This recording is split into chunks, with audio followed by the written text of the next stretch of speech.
This is clearly the holiday edition. The video I posted of the practice last time ended up being really helpful for quite a few of you, which makes me feel really good. So I thought I would get better. I used to do this on I wouldn't call it a podcast, my published recordings of sharing practices, but I figured I'd do it here, particularly on this topic, or not even topic, but something that's coming up for a lot of people, which is transition, being in liminal space. There's a lot of people who are going through transition in liminal space. A lot. Really, frankly, if you think about it psychologically or philosophically, we're always going through transition. That's a different conversation for a different day. But there's some folks who are going through much larger evolutions. Their organizations are going through much larger evolutions or devolutions. There's movements, all of which are in this liminal space and transitioning. And I thought it might be helpful to talk about how reminders I give clients when they're in these spaces. So if you're going through some form of transition, if your organization is going through some form of transition, hopefully these will be helpful for you. The analogy that I use, which I believe I read, was that when a caterpillar is metamorphizing, they decompose, like they become goo, basically. And I thought that was a really apt analogy because one, it goes to the friction and the heat and the decomposition that comes from change. When we talk about changing matter, looking at wood and what fungi do, I mean, there's the heat, there's the decomposition. So I thought that was really telling for that reason. But also, I'm projecting. I imagine becoming goo is painful. Maybe not. It seems like it would be. So when clients are experiencing these moments of transition, I usually say, you got to go with the goo. You're becoming goo right now.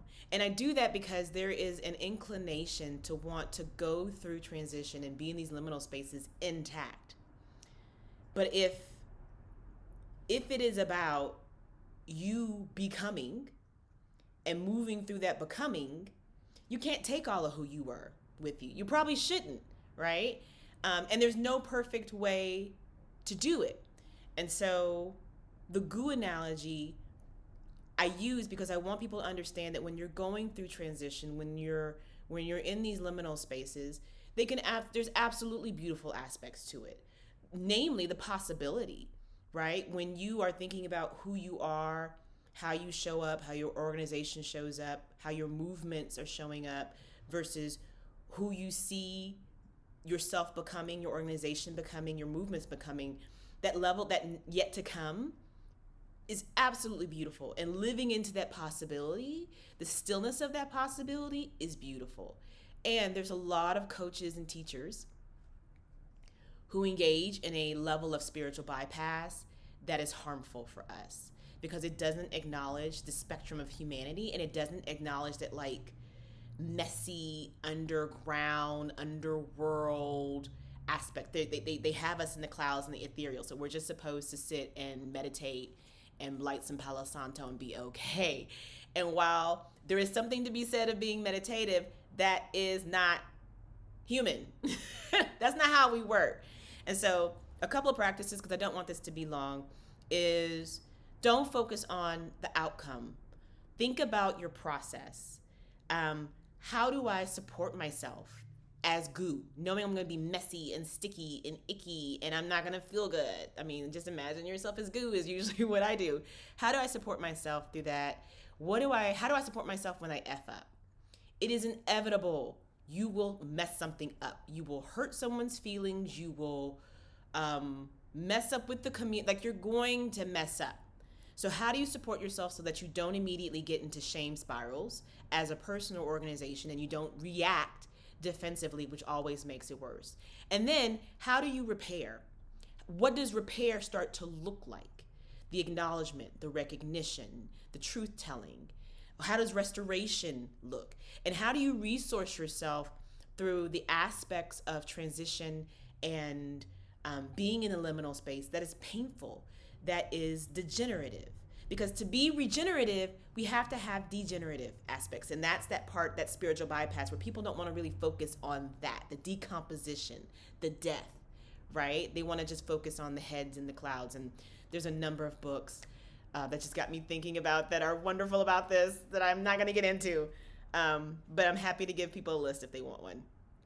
So to help with that process, one thing I do and I suggest clients do is come up with a resource list. I got this also from Turtle Tank. What are the things that help you ground, that recenter you, that soothe, that help and support you through activation? Go ahead and make a list now. Don't ask yourself to do that when you are activated. Have a resource list. So if you know that your team has a certain ritual or a place or a process that can help with just kind of regrounding and recentering you when something kind of jars or there's some sort of breach, go ahead and have that as something that's listed that you can turn to when things come up. Something else to create a list of is containers. Truly, what is going to hold you physically or metaphysically as goo? What are the practices? What are the processes? What are the places? Who are the people? What are the rituals? What are the ceremonies? What are the different containers that are going to support you going through this work? Coming up with mantras for when you mess up, for when you're feeling activated or shame because it's like, I shouldn't be feeling this way, which is not generative to think. You feel however you feel, right? And so what are the mantras that you can come up with? In somatics, there's a commitment. And so one of my commitments is I will give and receive love from a centered place, from a centered and rooted place. And so when I'm feeling really activated around something, I can repeat that commitment as a center, and it's a way of kind of bringing me back in, but also reminding me that while I want to be active in giving and receiving love, I also want to be rooted and centered in who I am. What else? And I would do this ahead of time because, again, people rely on character and discipline as ways of thinking through this. So it's like, I'm a good person. I know the right thing to do. But think of times when you've been activated. Think about when you've been on that road and it's merging, and you're merging and you know that person sees you. You need to get over, but they're acting like they don't see you and they're not letting you over. You're typically maybe not acting in character in that moment when you get activated, at least in Houston. It's not a personal story at all. And so we can't expect ourselves to always rely on that. Having strategy ahead of time around supporting ourselves, resourcing ourselves, looking at our processes, thinking about practices that will support us, the containers that will support us, and the mantras that can support us can be really helpful for when we're in these spaces of transition and liminality. So hopefully that's helpful.